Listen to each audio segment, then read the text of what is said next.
अस्सलाम वालेकुम सत श्री अकाल जी। मैं तुहाडा वीर मुहम्मद तनवीर। नाज़रीन अज तुहानूं लैके आए हैं पिंड सच्चा सौदा चूड़काना ते इत्थे तुहानूं एक गुरुद्वारा विखाने आ जी। गुरुद्वारा सचखंड गुरुद्वारा साहब वो तुहानूं दर्शन कराने जिहड़ा कि तकरीबन बेबाद ही है, सच्चे सौदे दे नाल ही है। ते इहदे सही तरह दे इतिहास बारे सानूं नहीं पता हैगा।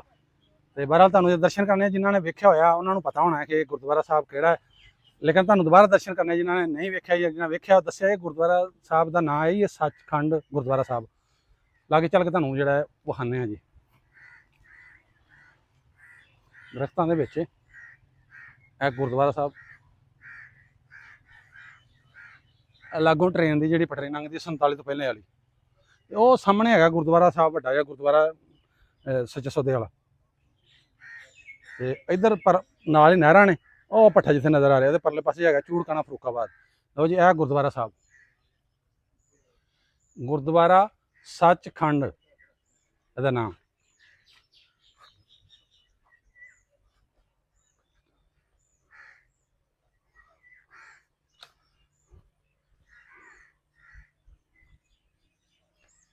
ਇਹਦੇ कोई राखी रुखी यानी जो देखभाल करने वाला शायद कोई ਵੱਡੇ जो सच्चा सौदा वाला गुरुद्वारा साहब है उत्थों शायद पौंदा होवे। गली शली तो उत्ते वजी हुई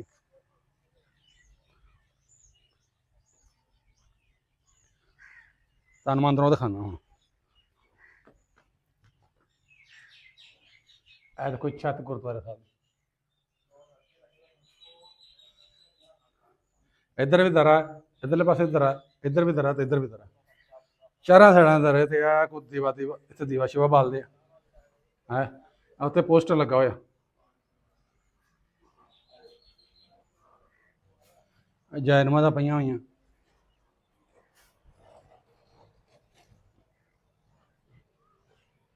गुरुद्वारा साहब लो जी, यह तुहानूं विखाता गुरुद्वारा साहब। तो कमेंट लाजमन करना है गुरुद्वारा साहब का यो नाम सच्चे सौदे के नाल ही है जो यात्री सिखां की पिंड नूं जाने राह उत्ते आंदा ना सड़क ते पुरानी 47 तो पहलां दी सड़क है जी सामने दिसदी पई। ਜਿਹੜੇ ਇੱਥੋਂ हो के जाते हैं जिन्होंने इतिहास बारे पता थोड़ा दस्सिआ कमेंट करके गुरुद्वारे साहब का नाम है जी सचखंड गुरुद्वारा साहब।